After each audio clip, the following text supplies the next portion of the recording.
بسم اللہ الرحمن الرحیم کی برکت سے دو یہودی مسلمان ہو گئے، ایک یہودی اور ایک یہودن۔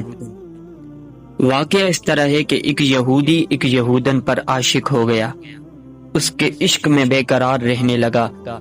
چنانچہ وہ ایک ولی کامل حضرت عطا اکبر رحمت اللہ علیہ کی بارگاہ میں حاضر ہوا اور اپنا واقعہ پیش کیا۔ اللہ کے ولی نے ایک کاغذ کے ٹکڑے پہ بسم اللہ الرحمن الرحیم لکھ کر اس یہودی کو دے دیا اور فرمایا نگل جا۔ وہ کاغذ کا ٹکڑا جس پر بسم اللہ شریف لکھا تھا، حضرت اکبر رحمت اللہ علیہ کے کہنے سے وہ یہودی نگل گیا۔ پیٹ میں جاتے ہی اس کا دل نور ایمان سے منور ہو گیا اور عورت کا عشق دل سے جاتا رہا۔ کلمہ شریف پڑھا اور مسلمان ہو گیا۔ سرکار مدینہ سرور قلب و سینہ حضور نبی کریم صلی اللہ علیہ وآلہ وسلم کی سچی محبت اس کے دل میں جاگ گئی اور وہ حضور کا دیوانہ اور شیدا ہو گیا۔ اسی دور میں اس کی محبوبہ نے ایک خواب دیکھا کہ کوئی کہہ رہا ہے اگر تجھے جنت چاہیے تو اللہ تعالیٰ کے سچے ولی حضرت عطا اکبر رحمت اللہ علیہ کی بارگاہ برکت میں حاضر ہو جا۔ وہ عورت حضرت کی خدمت بابرکت میں حاضر ہوئی اور عرض کیا کہ میں ہی اس شخص کی معشوقہ ہوں، اور پھر اپنا خواب بیان کیا۔ حضرت عطا اکبر رحمت اللہ علیہ نے اس عورت سے فرمایا بسم اللہ الرحمن الرحیم پڑھ لے۔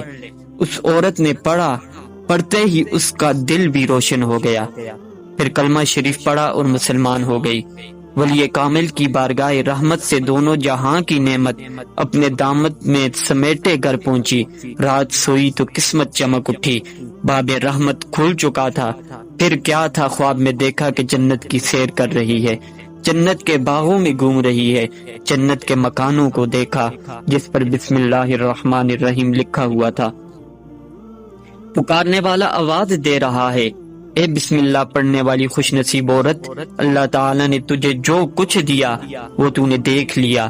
جب آنکھ کھلی تو بے قرار ہو کر اس نے دعا کی، اے اللہ تو نے مجھے جنت میں داخل فرمایا پھر نکال دیا، میں تجھے بسم اللہ الرحمن الرحیم کا واسطہ دیتی ہوں، مجھے پھر جنت میں بھیج دے۔ درد مند دل سے مانگی ہوئی دعا قبول ہو چکی تھی، جسم میں حرکت پیدا ہوئی، اس کی روح جسم سے پرواز کر گئی اور وہ خوشبخت عورت جنت میں داخل ہو گئی۔ سامعین محترم، یہ ایک یہودی اور ایک یہودن کا واقعہ ہے جو مسلمان بھی نہیں ہوتے، لیکن اللہ کے ولی انہیں بسم اللہ کا ورد عطا کرتے ہیں جس کے صدقے وہ جنت میں چلے جاتے ہیں۔ سامعین محترم، اپنی زندگی میں بسم اللہ کو اپنا معمول بنا لیں۔ جب بھی کوئی نیک کام کریں تو پہلے بسم اللہ کو لازمی پڑھیں۔ اللہ کریم اس کی برکت سے آپ کے کام میں، آپ کے رزق میں برکتیں ہی برکتیں عطا فرمائے گا۔